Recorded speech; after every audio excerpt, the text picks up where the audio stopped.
On va inviter David à nous rejoindre sur scène et peut-être qu'on va s'asseoir, David, puisqu'on est debout depuis tout à l'heure. On s'assoit. Pour une conversation au coin du feu, comme disent les Américains.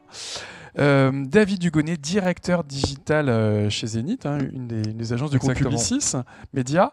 Bonjour à tous. Bonjour, est-ce que tu peux présenter rapidement d'ailleurs ton activité et ton périmètre ? Oui, alors pour Publicis, je pense que tout le monde connaît, Zenith aussi. Moi, je suis directeur digital au sein de Zenith. Je m'occupe principalement du groupement des mousquetaires, et essentiellement Intermarché, l'enseigne Intermarché.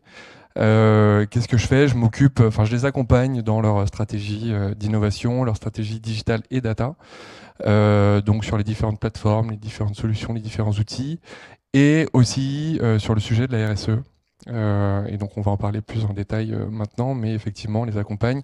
C'est un vrai sujet pour Intermarché, et on a déjà pris pas mal d'actions, on a déjà fait pas mal de choses avec eux, et on va continuer, on va accélérer. Alors on va en parler. Avant ça, peut-être un mot sur l'engagement du groupe Publicis sur ce sujet du développement durable. C'est un sujet qui a déjà plus de 2 ans, je crois, chez vous.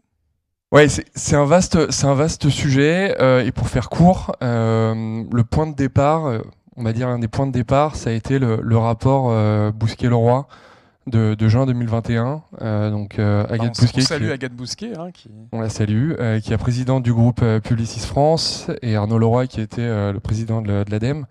Et en fait, ça a été un peu la première étape pour dire finalement, voilà, il faut donner un chemin, il faut donner une dynamique sur ce marché-là, avec le marché et un régulateur. Ça a été vraiment le premier point de départ. Ensuite, ça a été aussi une vocation avec les différents contrats climat de dire finalement, il faut qu'on engage le marché à se réinventer, à se réorganiser, à se responsabiliser aussi sur ces modèles, un petit peu sur ces objectifs de production, de promotion, de diffusion. C'est vraiment plus global que ça. Et on a aussi différentes programmes et outils. Un programme, notamment, on a un programme qui s'appelle NIBI, No Impact for Big Impact, qui va rejoindre un petit peu ce que disait Adeline tout à l'heure. C'est un beau slogan. Ouais, on adore les slogans. Mais ça rejoint un petit peu ce que disait Adeline tout à l'heure sur le côté, on a un triptyque, on a cette ligne de conduite qui est mesurer, réduire et optimiser et compenser. Ce qui est très intéressant et important, c'est qu'on ne peut pas compenser, sinon c'est du greenwashing, on ne peut pas compenser si on n'a pas réduit, optimisé nos actions de diffusion ou de production. Donc ça, c'est un programme. On a un think tank qui a été lancé en 2017, les Positive Media Project. Maintenant, on va déployer des comités Positive Media pour l'ensemble de nos clients, pour les accompagner sur ce projet de la RSE. Et dernière chose, on a des outils. Donc, on a notre calculatrice aussi au sein du groupe Publicis. Alice, exactement. Donc, Advertising Limiting Impact and Carbon Emission. Donc, voilà, faut le dire lentement. Mais qui est un outil de mesure, finalement, sur un scope plurimédia. Donc, c'est pas que programmatique. Ça prend vraiment pour une agence média, plurimédia, de pouvoir mesurer, finalement, la diffusion. La diffusion sur l'ensemble des différents médias, que ce soit la télé, la radio, le digital. Et on peut s'en servir en post-campagne, bien sûr, pour mesurer et puis pour donner en fait un bilan carbone en tonnes équivalent CO2. Mais on peut aussi s'en servir, et c'est ce qu'on fait pour Intermarché, en amont, au moment des recommandations, pour dire, voilà, vous avez différentes simulations qui sont souvent issues d'un MMM, qui vont donner un ROI, et finalement, nous, on peut faire cette balance-là en disant, voilà, pour une simulation avec un ROI estimé, nous, on va être en mesure de pouvoir donner, en fait, l'impact, le bilan carbone de ces simulations. Et après, libre, encore une fois, à l'annonceur, au client de faire des choix.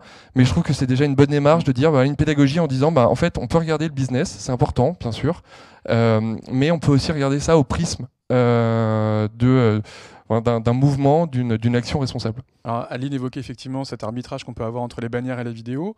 Donc pour le cas Intermarché, on peut y revenir. Comment vous avez appréhendé cette question, cette probable contradiction en matière d'émissions de carbone? Ouais, alors la vidéo, c'est je pense que tout le monde dans cette salle connaît les magnifiques pubs Intermarché. On a des très très beaux spots de minimum 45 secondes qui sont très bien faits, qui sont très beaux. et en fait, effectivement, c'était une des questions de dire comment voilà, on peut agir sur la vidéo pour Intermarché, sur cette notoriété. Et en fait, juste pour revenir un petit peu, bon, on est agence média, donc on aime beaucoup les chiffres, on aime beaucoup voilà, tout ce qui est consommation, investissement ou autre. Avec les derniers rapports de l'IPUB, de l'Observatoire de l'IPUB, on voit que la vidéo, les investissements publicitaires vidéo, c'est 800 millions d'euros. Sur un marché qui est à peu près à 8 milliards, donc c'est 10%, le poids de la vidéo c'est 10%, ce qui est quand même assez important. Et ce qu'il faut regarder, c'est les années d'avant.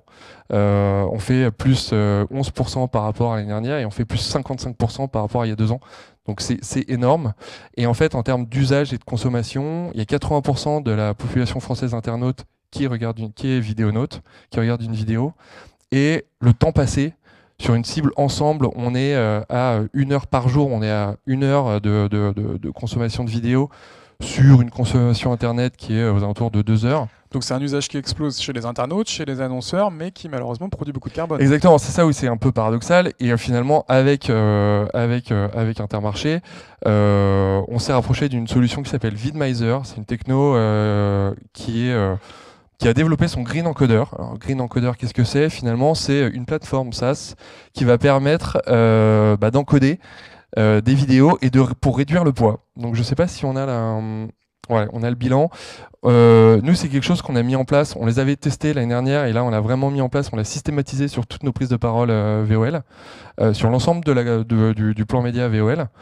C'est pas que sur certaines activations.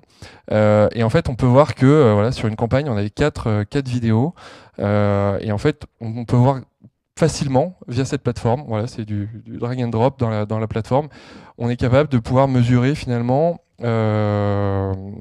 en fonction d'un nombre d'impressions diffusées. Donc un encodeur, hein, pour ceux qui ne connaissent pas, c'est un logiciel qui va comprimer le poids des vidéos. Hein, exactement, sans affecter la qualité de la vidéo. C'est très important. Il y a des brand lifts qui peuvent être faits, des choses comme ça, pour montrer finalement que on peut réduire le poids sans altérer la qualité et que ce soit ultra pixelisé et qu'on ne voit rien. Et donc, si j'en crois vos chiffres, vous avez réussi à réduire de 70-80% le poids des fichiers. Hein.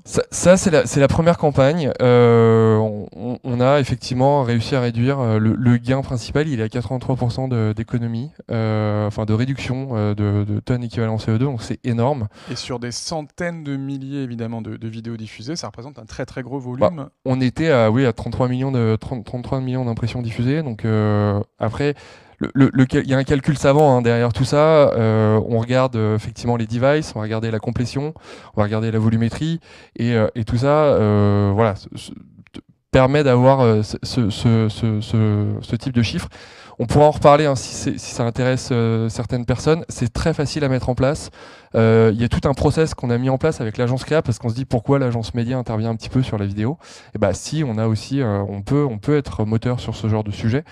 On a mis en place un process avec l'agence créa et qui est fluide et qui marche et on est assez content de ça. Donc voilà, on le systématise sur tous nos plans vidéo. Et là, effectivement, on voit un poids potentiel de dizaines de tonnes de carbone économisé. Donc c'est vraiment un impact concret pour votre annonceur. Ouais, c'est génial. Non, c'est génial. On est très content de ces chiffres. On va voir maintenant les gains secondaires qu'on va pouvoir avoir. Est-ce que ça a un impact sur la complétion? Est-ce que ça a un impact sur l'UX finalement de l'internaute? Est-ce que ça va favoriser certains éléments? On parlait de brand lift tout à l'heure.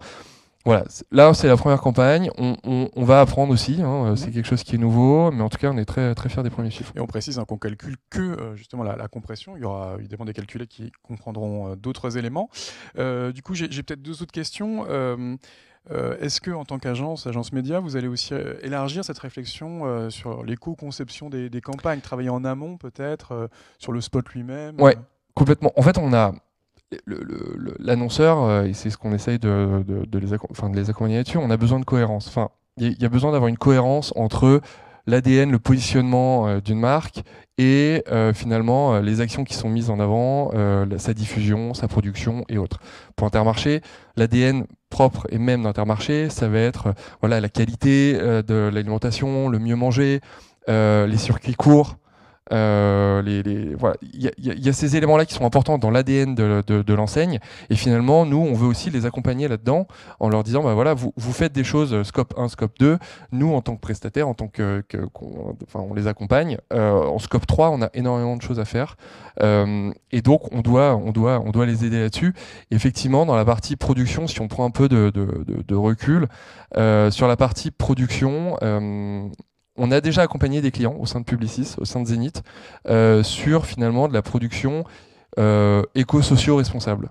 Et qu'est-ce que c'est finalement, un peu factuellement, ça va être déjà tout ce qui est diversité, parce que la RSE, finalement, là, on regardait le prisme très carbone. On va aller aussi au-delà du carbone. Finalement, ça va être aussi la diversité, ça va être, Adeline en parlait aussi tout à l'heure, c'est la qualité de l'information, la désinformation.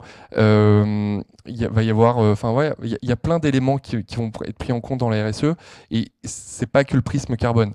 Donc, et dans la production, dans tout ce qui va être tournage, post-prod. Choix des produits aussi. Choix des produits mis en avant, etc. Il y a des choses à faire pour justement montrer qu'on peut réduire en fait à différents niveaux. Que ça peut être finalement dans la diversité, dans le choix des acteurs, des comédiens, des tournages, donc on voit un vrai souci de cohérence. Une dernière question peut-être, on voit que vous avez pris beaucoup d'initiatives, vous misez sur une autorégulation j'imagine du marché. Est-ce qu'on peut quand même anticiper demain une intervention du régulateur? Déjà, à notre niveau, en tant qu'agence un peu référente sur le marché, on a cette responsabilité. Je parlais de responsabilité, c'est vraiment le mot-clé pour moi. On a cette responsabilité de pouvoir accompagner, en étant humble, bien sûr, pouvoir accompagner les annonceurs, les clients dans cette démarche-là, déjà. Et ensuite, on a, et ce guide des éco-gestes ou les référentiels du SRI sont des super exemples à suivre pour justement qu'on mette tout le monde autour de la table. C'est peut-être un peu bateau, mais c'est vraiment comme ça qu'on peut avancer en tant qu'autorégulation. Et après, comme le montre encore une fois le rapport Bousquet-Leroy, de cette autorégulation viendra aussi le régulateur qui viendra imposer finalement un agenda, qui viendra imposer finalement aussi peut-être des règles à suivre pour se dire voilà, c'est comme ça qu'il faut qu'on fasse objectifs quantitatifs, ces objectifs-là, et c'est comme ça qu'on y arrivera, et on va y arriver. Très bien, merci David, on peut l'applaudir. Merci beaucoup.